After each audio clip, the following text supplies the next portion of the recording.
시청자 여러분 안녕하십니까? VOA 뉴스투데이 시작합니다. 미국 의회가 중단 위기에 놓인 미국 본토 방어 레이더의 하와이 배치 계획을 복원하는 방안을 추진하고 있습니다. 하와이 배치 레이더 개발은 북한의 대륙간 탄도미사일 위협으로부터 미국 본토를 방어하기 위해 약 4년 전부터 추진된 대대적인 계획인데 최근 트럼프 행정부가 지원 중단 방침을 밝혀 논란이 되고 있습니다. 첫 소식 이조은 기자가 보도합니다. 미국 하원 세출위원회가 하와이에 배치하는 미사일 방어 레이더 개발에 1억 3,300만 달러의 예산을 배정한 2021 회계연도 국방 예산안을 지난 14일 승인했습니다. 북한의 대륙간 탄도미사일 ICBM 위협으로부터 미국 본토를 보호하기 위한 최신 탐지 식별 레이더를 하와이에 배치하는 계획에 예산을 승인한 겁니다. 앞서 하원 군사위는 미사일 방어 체계 개선을 위한 것이라며 하와이 배치 본토 방어 레이더 개발을 승인하는 내용의 국방수권 법안을 가결했습니다. 태평양 방면으로 날아오는 탄도미사일의 탐지와 식별 능력을 향상하기 위한 미사일 방어 레이더 하와이 배치 계획은 장거리 미사일 위협에 효과적으로 대처하기 위한 것으로 레이더가 배치되면 알래스카를 기반으로 하는 미군의 요격 미사일의 정확도를 크게 높일 것으로 평가됐습니다. 상원 군사위원회도 인도태평양 영내 위협에 맞선 태평양 억지 구상의 일환으로 하와이 본토 방어 레이더 개발에 1억 6,200만 달러의 예산을 배정한 새 회계연도 국방수권 법안을 최근 승인했습니다. 미국의 하와이 배치 레이더 개발 계획은 약 4년 전부터 추진됐으며 당초 2023년 완료를 목표로 했습니다. 하지만 트럼프 행정부는 최근 배치 장소 문제를 이유로 이 레이더 개발 지원을 중단하겠다는 방침을 밝힌 바 있습니다. 이에 따라 미사일 방어청이 지난 3일 의회에 제출한 새 회계연도 예산 요청안에 하와이 배치 본토 방어 레이더 예산은 포함되지 않았습니다. 하와이와 태평양 지역의 탄도미사일 방어 레이더 배치 계획을 취소하고 대신 인도태평양 지역의 탄도미사일 방어 센서 체계를 전체적으로 점검해 무엇이 필요한지 논의하겠다는 게 미사일 방어청의 설명입니다. 이런 가운데 애덤 스미스 하원 군사위원장은 17일 워싱턴의 민간단체 새 민주당 네트워크 주최 화상토론회에 참석해 북한의 공격을 막기 위해 주한미군을 계속 주둔시키는 것이 중요하다는 입장을 재확인했습니다. Our committee believes that the U.S. presence there, in cooperation with the Republic of Korea and their armed services, is what has stopped North Korea from starting a war. It is a sufficient deterrent to stop them from being more aggressive than they've been, and we want to maintain that relationship. So we're committed to that. 스미스 위원장은 또 미군의 한반도 주둔은 미국과 한국 양국의 상호 이익이 된다면서 미국은 한국과 같은 동맹국들과 함께 인도태평양 지역 평화와 안정을 유지해야 한다고 강조했습니다. VOA 뉴스 이존입니다. 미국인들 10명 가운데 4명은 주한미군 철수에 반대하는 것으로 조사됐습니다. 미국 중서부 웨스턴 켄터키 대학 국제여론연구소는 17일 미국인 1,024명을 대상으로 설문조사한 결과 응답자의 42.8%가 주한미군 철수에 반대했다고 밝혔습니다. 반면 30.3%가 답변을 유보한 가운데 응답자의 26.8%는 주한미군 철수에 동의했으며 이 가운데 4.8%는 강력히 동의한다고 응답했습니다. 정당 지지별로는 공화당 지지자들의 주한미군 철수 지지가 민주당 지지자들보다 10% 정도 높게 나왔는데 큰 폭의 방위비 분담금 인상을 강조한 트럼프 대통령의 발언이 영향을 미친 것으로 연구소 측은 분석했습니다.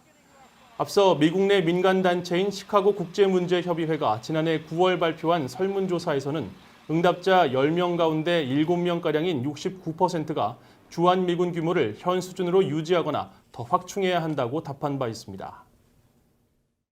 신종 코로나 바이러스로 한동안 잠잠했던 북한 석탄 항구에 지난 4월부터 대형 선박들이 정박하고 있다는 소식 여러 차례 전해드렸는데 실제로 최근 북한 선박들이 중국 해역에서 석탄을 환적하고 이 과정에서 중국 정부가 묵인을 하는 것으로 보이는 위성 사진이 공개됐습니다.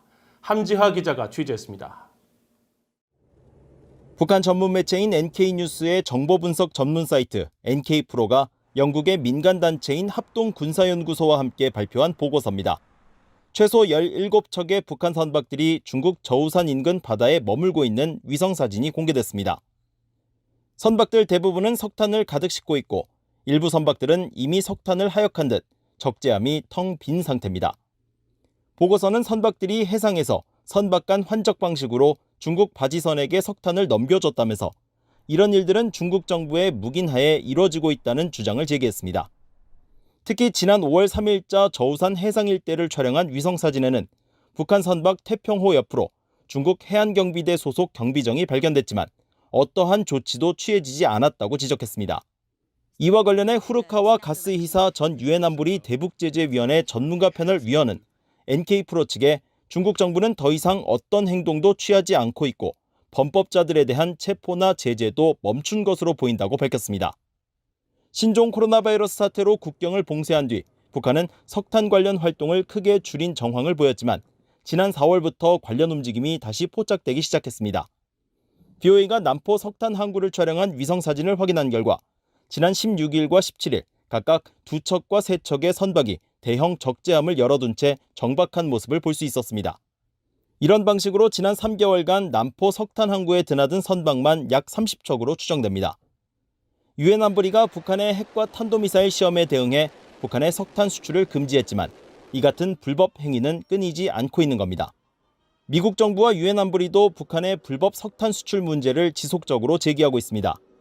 유엔 안보리 대북제재위원회 전문가 패널은 지난 3월 발표한 연례 보고서를 통해 북한 선박들이 불법 석탄 수출에 가담한 정황이 담긴 위성사진 자료 등을 공개했습니다. 미국 정부는 지난 5월 북한의 불법 해상 활동에 대한 주의보를 통해 지난해 북한이 불법으로 수출한 석탄이 370만 톤에 이른다고 밝혔습니다. 제재 전문가들은 북한의 제재 회피 기술이 나날이 발전하고 있다면서 불법 행위에 직간접적으로 연루된 항구 등 관련 기관들을 블랙리스트에 올리는 등의 강도 높은 조치가 필요하다고 지적했습니다. BOA 뉴스 함자입니다. 미국이 핵실험을 재개하면 북한과 인도 등 다른 나라에게 실험 재개를 허가하는 것과 마찬가지라며 트럼프 행정부는 핵실험 재개 계획을 중단해야 한다고 미국의 과학자들이 주장했습니다. 노벨상 수상자들이 포함된 미국 과학자 40여 명은 17일 과학 전문지 사이언스 공동기구를 통해 트럼프 행정부가 핵 감축 협상을 앞두고 러시아와 중국 압박 차원에서 핵실험 재개를 검토하고 있다는 일부 언론 보도와 관련해 이 같은 입장을 밝혔습니다. 이들은 또 미국이 핵무기 실험을 재개하면 핵무장 경쟁과 우발적이고 고의적인 핵전쟁 위험이 증가할 수 있지만 미국이 포괄적 핵실험 금지 조약 CTBT를 비준한다면 다른 핵 보유국의 비준도 이끌어낼 수 있을 것이라고 주장했습니다. 앞서 도널드 트럼프 대통령은 16일 인류 최초의 원자탄 실험 75주년을 맞아 발표한 성명에서 핵무기는 미국 국가안보와 방어에 중출하면서 강력하고 다양한 핵 역량 보유는 국제적인 핵 확산을 제한하고 적을 저지하며 미국의 핵 억지력에 의지하는 동맹국들을 안심하게 한다고 강조한 바 있습니다. 고 백선엽 장군이 생전에 보인 헌신은 한국과 미한 동맹, 나아가 자유와 민주주의 가치에 대한 진정한 상징이라고 미국 국무부 고위관리가 밝혔습니다. 마크 네퍼 미국 국무부 한국-일본 담당 동아태 부차관보는 17일 주한미군 전후회 주최로 열린 고 백선엽 한국군 대장에 대한 추모 모임에서 자유와 민주주의에 대한 영내 압력이 그 어느 때보다 커지는 상황에서 미국과 한국이 오늘날까지 공유하고 있는 자유와 민주주의 가치가 매우 중요한 시점이라며 이같이 밝혔습니다.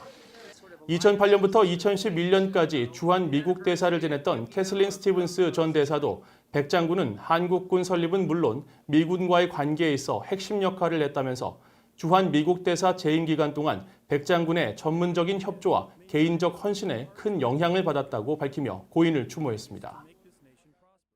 이상으로 BOA 뉴스투데이를 마칩니다. 시청해주신 여러분 고맙습니다.